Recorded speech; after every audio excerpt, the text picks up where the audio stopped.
యువతకు భారతదేశం పుట్టినిల్లు. మన దేశంలో ప్రతిభావంతులకు కొదవలేదు.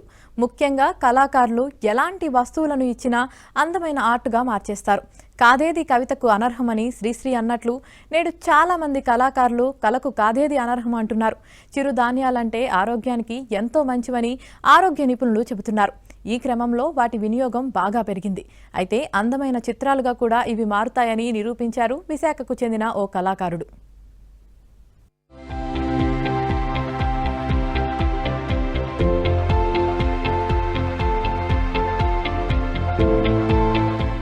ఆయన వేసే చిత్రం అర్థం చెప్తుంది. ఆరోగ్యవంతమైన సమాజం కోసం మాట్లాడుతుంది. ప్రపంచ దేశాల మంత్రులు మెచ్చిన చిత్రాలవి. ఇంతకీ వాటి స్పెషల్ తెలియాలి అంటే ఈ వివరాలను చూడాల్సిందే. ఇక్కడ కనిపిస్తున్న ఈయన పేరు మోకా విజయ్ కుమార్. రైల్వేలో గ్రేడ్ 1 ఉద్యోగిగా పనిచేస్తున్నారు. గతంలో ఫైన్ ఆర్ట్స్ చదివారు. అయితే ఉద్యోగం వచ్చిన తర్వాత పూర్తి స్థాయిలో సాధ్యం కాకపోయినా సరే సమయం దొరికినప్పుడల్లా ఆర్ట్స్ తో ఆకట్టుకుంటూనే ఉన్నారు. నిరంతరం పెయింటింగ్స్ చేస్తూనే వచ్చారు. ఒక సందేశం ఇచ్చే విధంగా ఆర్ట్ వేయటం ఆయన ప్రత్యేకత. తన ప్రతిభను గుర్తించి విశాఖ డిఆర్ఎం కార్యాలయంలో ఒక ప్రత్యేక గ్యాలరీని ఏర్పాటు చేశారు. అంతేకాకుండా ఎంతో మంది సినీ ప్రముఖులకు కూడా ఆయన వేసిన చిత్రాలను బహుమతిగా ఇచ్చారు. తానా సహకారంతో అమెరికా అట్లాంటాలో ఎగ్జిబిషన్ కూడా పెట్టారు. విద్యార్థులకు తరచూ ఆర్ట్స్ పై తర్ఫీదును ఇస్తూ ఉంటారు.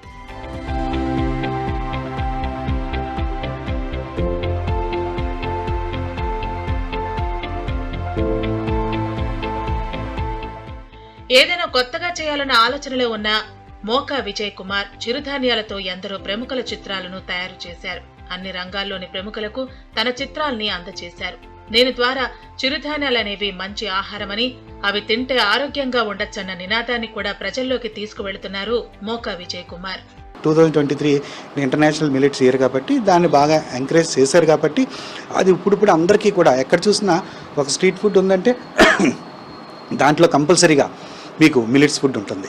అది రాగులతో ఇడ్లీ అని ఇలా చేయడం జరుగుతుంది. అంటే మరి కొంతవరకు తెలుసుకుంటున్నారు కానీ ఇంకా కాస్త తెలుసుకోలేకపోతున్నారు. అది పూర్తిగా తెలియాలి అని అంటే కనుక ఎంతో కొంతమంది నా వంతు సాయం నేను చేస్తున్నాను అనమాట. ఇట్లా అంటే నేను ఆర్టిస్ట్గా ఉన్నాను కాబట్టి ఈ విధంగా నాకు థాట్ వచ్చింది కాబట్టి ఈ విధంగా నేను చేయగలుగుతున్నాను. ఇప్పటి వరకు సుమారుగా 340 చిత్రాలు ఇలానే వేశారు. అందులో 14 మంది ప్రపంచ దిగ్గజ సీఈఓలతో పాటు ప్రముఖుల చిత్రాలు వేశారు. విశాఖ G20 సదస్సుల్లో కూడా వీటిని ప్రదర్శించారు.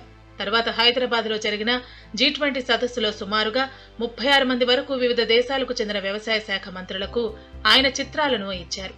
ఇవే కాకుండా పవన్ కళ్యాణ్, చంద్రబాబు, ఎన్టీఆర్ చిత్రాలతో పాటు భగవంతుల రూపాలను సైతం చిరుధాన్యాలతో చిత్రించారు. రీసెంట్ గా అంబానీ కుమారుడు చిత్రాన్ని సైతం వేసి గిఫ్ట్ గా పంపించేందుకు సిద్ధం చేశారు. మిల్లెట్ ను ప్రమోట్ చేయడానికి ప్రారంభించింది.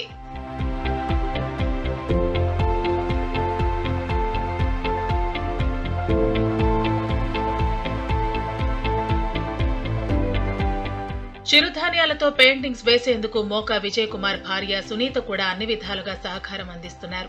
చిరుధాన్యాలతో పెయింటింగ్ చేయటం కొత్తగా అనిపించిందని, దీనికోసం తన భర్త చాలా రీసెర్చ్ చేసినట్లు చెప్పుకొచ్చారు. చిరుధాన్యాలతో బొమ్మలు వేస్తున్న కొద్దీ మంచి అనుభవం పొంది అనేక మంది ప్రముఖుల చిత్రాలు చేశారన్నారు. తెలంగాణ వాళ్ళు మనల్ని అప్రోచ్ అయ్యారు. ఐఐఎంఆర్ వాళ్ళ ద్వారా త్రూ 36 కంట్రీస్కి అయితే అగ్రికల్చర్ మినిస్టర్స్కి చేసి ఇవ్వడం జరిగింది. వాళ్ళంతా చాలా అప్రిషియేషన్ చేశారండి. అసలు ఎంత అంటే అంత చాలా బాగున్నాయి, బాగా నచ్చినాయి. మాకు కూడా వచ్చి మా కంట్రీలో కూడా విజిట్ చేసి మీరు అక్కడ కూడా ఏమన్నా ఇలా చేయగలుగుతారా అంటే ఓకే షూర్ చేస్తానని చెప్పడం జరిగింది. ఇంకా ఇప్పుడు ఇంకా బాగుందండి ఎంకరేజ్మెంట్. చూసి ఒకరి ద్వారా ఒకరికి తెలుసుకొని కాల్ చేయడం, ఒక కాల్స్ చాలా వస్తున్నాయి, బాగుంది. 2023ని ఐక్యరాజ్య సమితి అంతర్జాతీయ సిరిధాన్యాల సంవత్సరంగా ప్రకటించింది. దీన్ని పురస్కరించుకుని ప్రజల్లో సిరిధాన్యాల పట్ల అవగాహన పెంచాలనే ఉద్దేశంతో విజయ్ కుమార్ పనిచేస్తున్నారు. సామాజిక సందేశాన్ని కళకు జోడించే విధంగా వివిధ ఉత్సవాలు, పండుగలు, ప్రత్యేక రోజులను ప్రతిబింబిస్తూ అనేక చిత్రాలను చిరుధాన్యాలతో తీర్చిదిద్ది ప్రజల్లో అవగాహన కల్పిస్తున్నారు.